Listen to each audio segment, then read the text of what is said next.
காலை 9 மணியிலிருந்து இரவு 12 மணி வரை ஜூலை 29 ஒரு நாள் மட்டும்.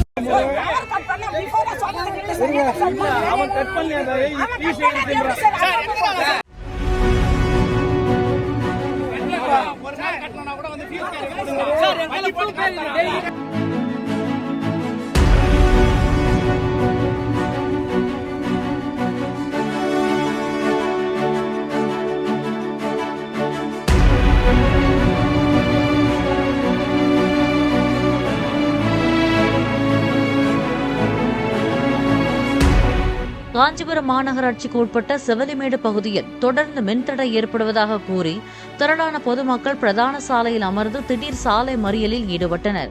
இதனால் அப்பகுதியில் கடும் போக்குவரத்து நெரிசல் ஏற்பட்டது. தகவல் அறிந்து வந்த காவல்துறையினரும் மின்வாரிய அதிகாரிகளும் பேச்சுவார்த்தை நடத்தி உடனடியாக மின்சாரம் வழங்க நடவடிக்கை எடுக்கப்படும் என உறுதியளித்ததை தொடர்ந்து போராட்டம் கைவிடப்பட்டது.